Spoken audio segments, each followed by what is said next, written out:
Well, hello, everybody.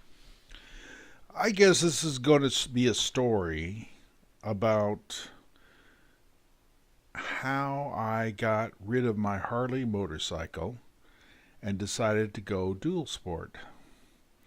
Now, I have nothing against Harleys or cruisers, they were fun. But I got tired of being just on the open road, the paved roads. Being a trucker, it just seemed like I've seen every place before, especially in Missouri. So when I decided to go dual sport, I decided I was going to hit the dirt roads and just see the back country. And I've never, ever regretted it since. Of course, it's only been 3 months since I've made the switch.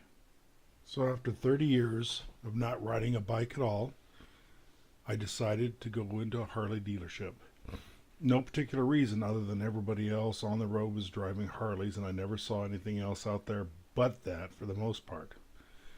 And I asked the salesman on the floor, I told him what I wanted. I said I wanted to ride a bike that would get me all over the place, including dirt roads. And he said, buy the Harley Sportster. That's what you'd want. And I did. And that was the worst bike I could have possibly bought.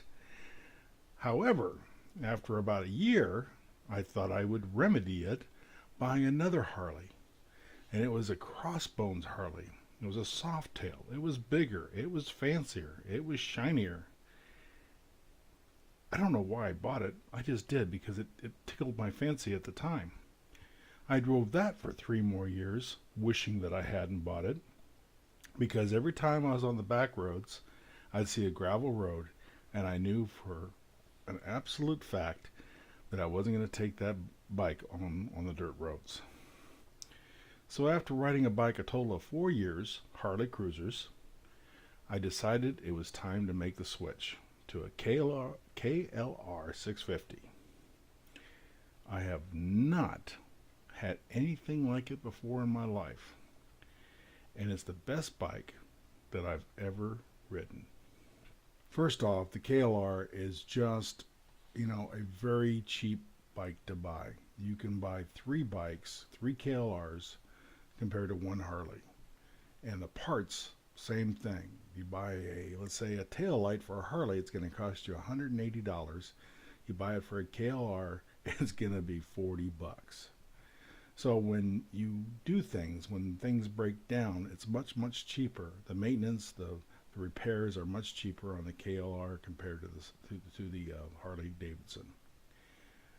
Another thing I like about the KLR is just that it's very high. It sits off the ground and has a lot of clearance. Even though I have short legs, I'm learning to adapt to that. Kinda. I've dropped the bike a couple of times because of my short legs. But it works, because as long as I don't have to put my feet on the ground, that's pretty awesome, I can ride. Up until right now, I'm going down this dirt road, and I pull over, and I fall. I love it. I have to pick up a 400-pound bike, but guess what? I am gonna be A-OK, except for a minor cut in my leg, that kind of thing. But I'm good. And here I go again. But I decided I think I'm going to go back to the paved roads. I've had enough of dirt roads for the day. And I'm going to stay there because of my short legs. And I know I won't have to put my feet down as much as when I'm on the gravel roads. So anyways, another nice thing I like about it is just the large tank. The range of the bike is about 300 miles. The suspension on the bike is 10 times better than a Harley, as far as I'm concerned, especially when I'm going over bumps and potholes and things like that. And the tires on that thing are not street tires. I put on some nice K60 tires. They're a 50/50 tire, and they have a lot of grip. So being on the street or being on the dirt, I have no troubles. One other thing I kind of like about the bike is if I dropped a Harley on the ground, it could cost me thousands of dollars to get it repaired. And you want to repair your Harley because you want to look good, right? On the Harley, I've dropped it, what, twice now?